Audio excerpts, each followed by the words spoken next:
Hey there, and welcome back to the Hey Kayla podcast. We are somewhere right now in the first week of July, and I'm actually recording this from the spare room at my mama's house because the internet at my new place is not that great, to be honest. We do have the internet, yes, way out there in the country, but it's not quite podcast friendly yet. So I've got a bit of a temporary setup going on, and honestly, I'm loving it. Her house is always so cozy. It's clean. It's comfy. I mean, her fridge is always stocked with some delicious homemade food.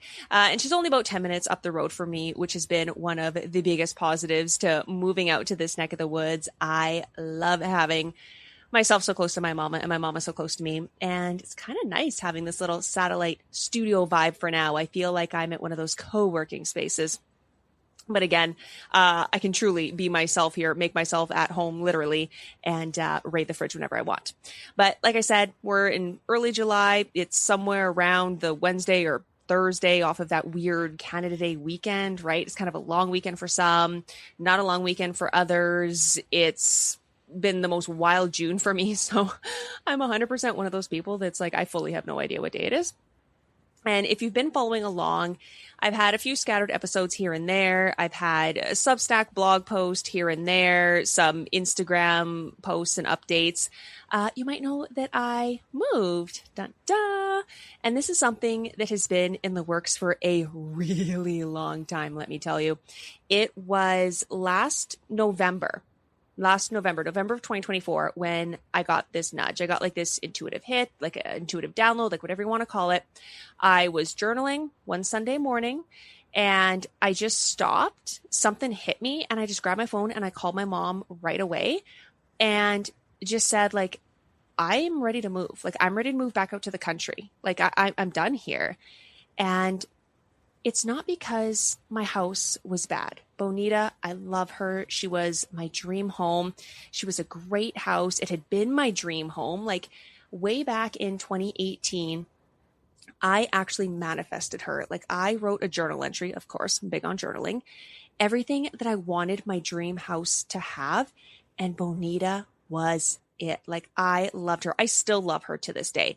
But life had changed and I had changed. And the backstory of the house is originally, like I moved back home to Manitoba in 2018. I ended up buying a house out near Beausejour, lived out in the country, loved it. But originally when it came to Bonita, I moved into the city and I bought her for me, a man, and our 3 dogs at the time.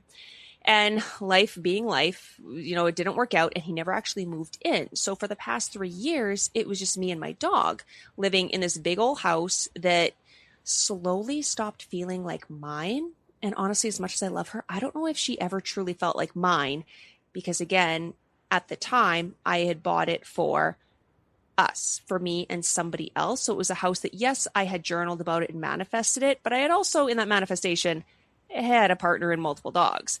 So right before Christmas, like I just knew like it's time to go. And even more background.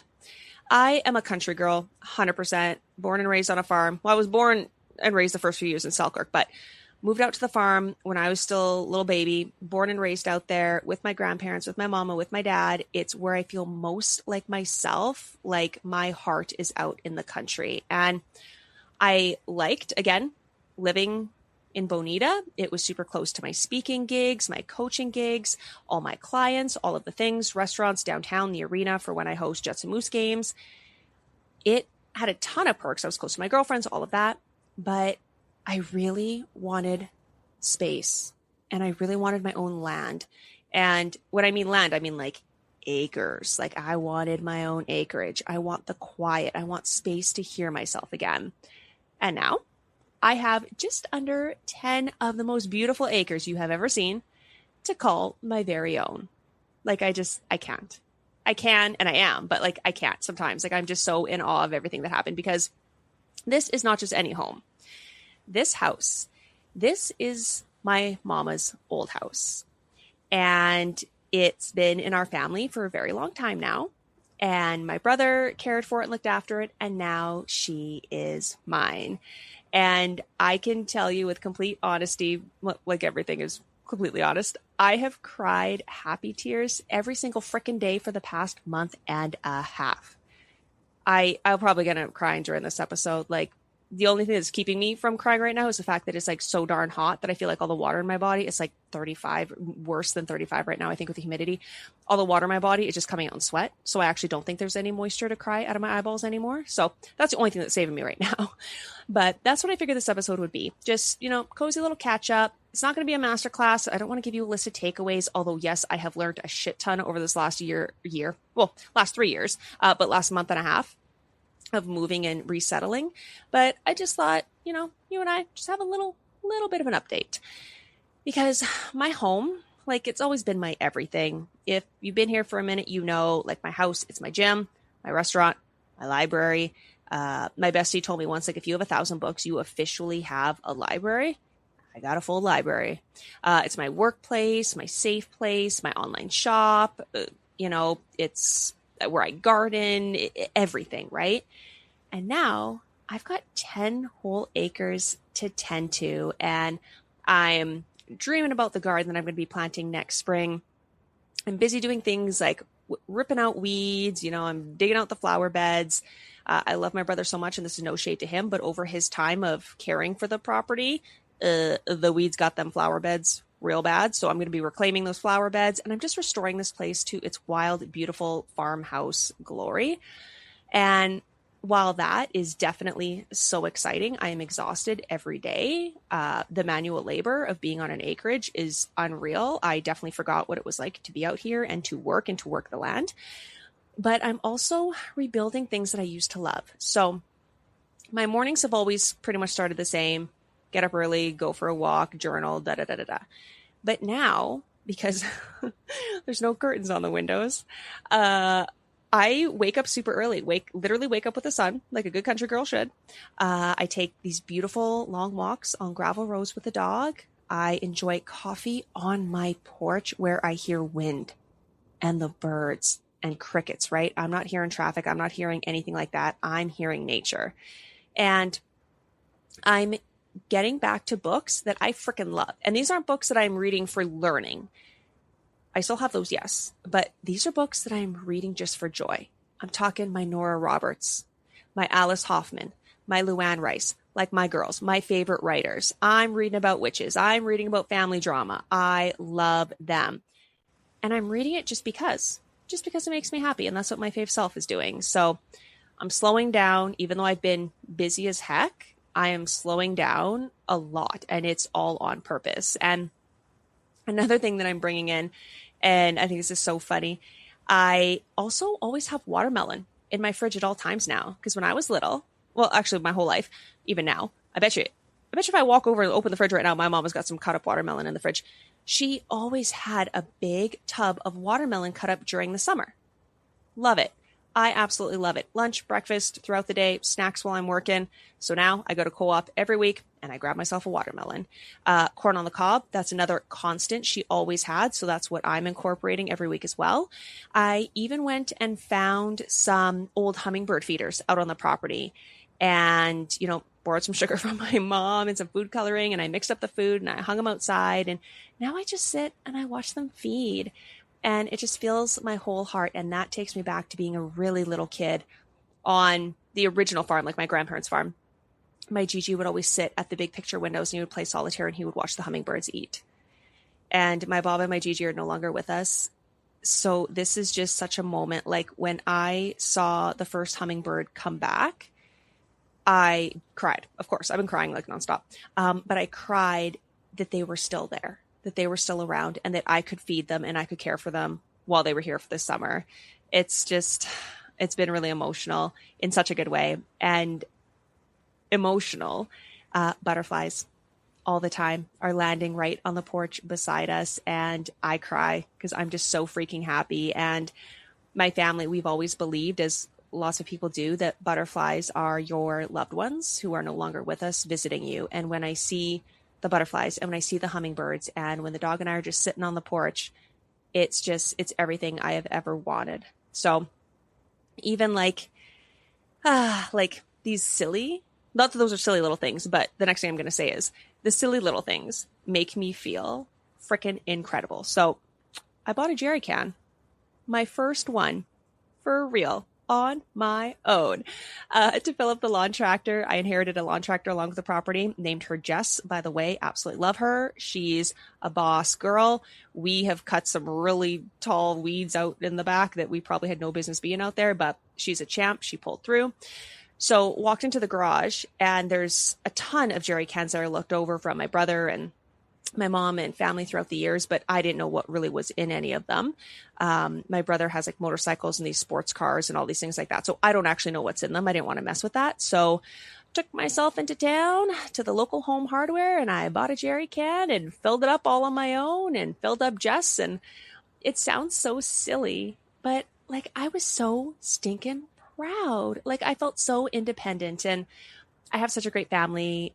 Like my dad, my brother, my Gigi, they would always do that for me, right? It was like their love language, right? Like they cut the grass, and even if I cut the grass, they would check the oil in my car and the lawnmower and the lawn tractors and, the dump truck. Like they always did that kind of thing, is, showing that they loved and they cared for you.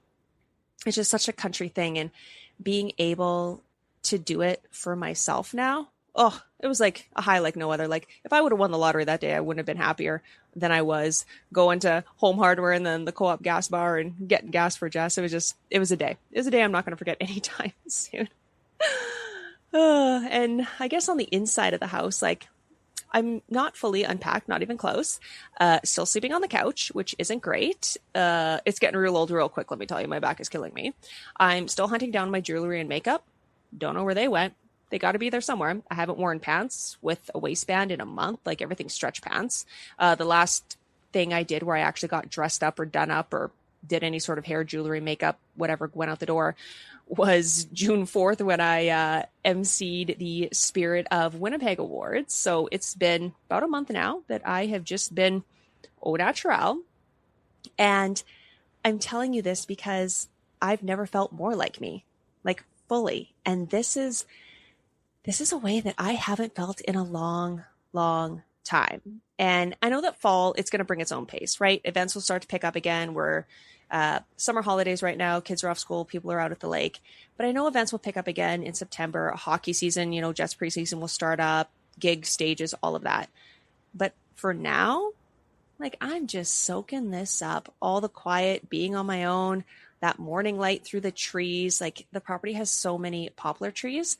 And the dappled sunshine through the poplar tree leaves, it just makes me think of my Baba all the time. And when we would forage for mushrooms in the fall and, go looking for papankia, like it gets my heart all the time in the best way. Walking around barefoot, right? Like grounding all the time. Just the magic of being right here and being in a place that holds so much love and magic from my mama and my family and, jogging, let's be real, it's pretty hot, jogging and walking the same gravel roads that I ran and practiced for cross country and track and field when I was in high school. Like that's a magic. I am so into this. So I didn't mean for this to be a teaching episode. This is really just me with a pent up bunch of stories that I needed to get out. But if there is one thing that I can leave you with, it's this.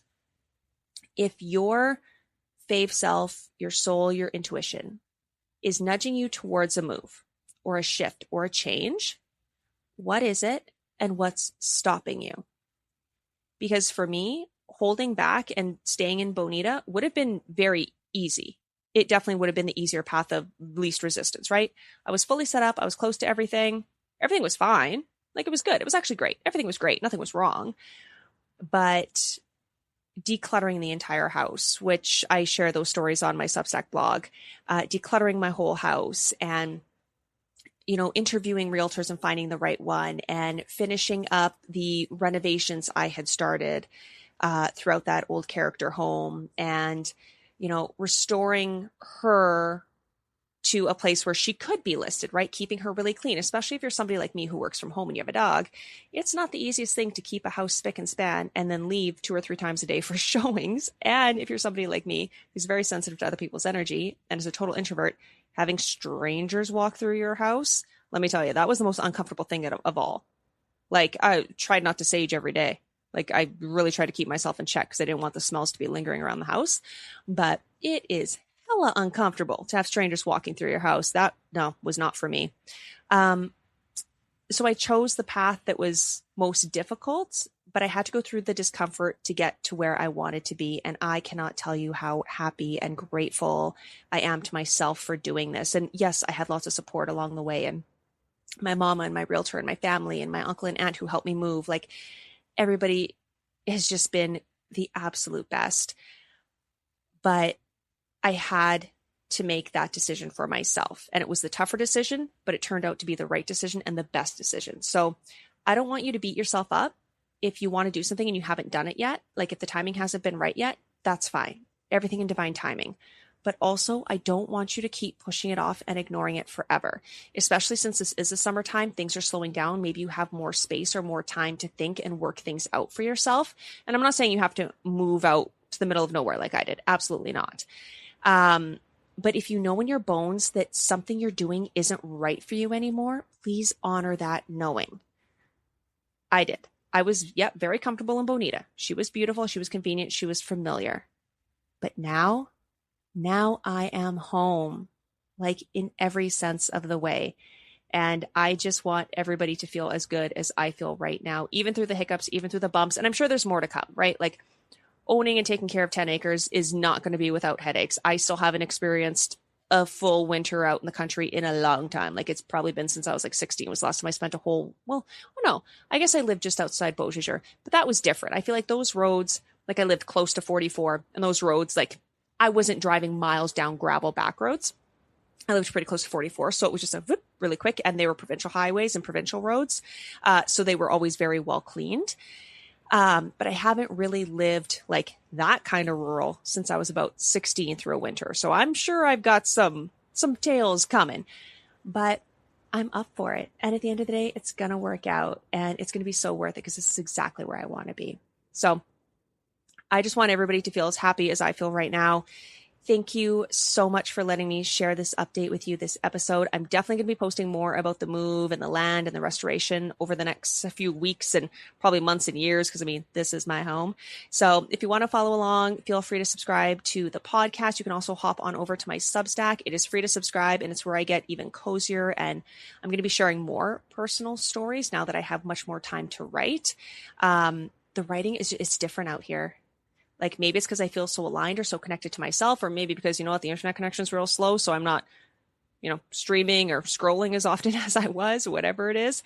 I got the writing. It is flowing. So I'm going to get even more personal over on my Substack. I'm going to link that for you in the show notes. And if this episode brought anything up for you, or if you're in the middle of a big shift yourself, feel free to send me a DM. You can find me there on Insta at Hey Kayla, or you can always email me anytime, info@heykayla.com. And in the meantime, I'm sending you a big country hug from the porch. Love you so much, and I hope you have the best week.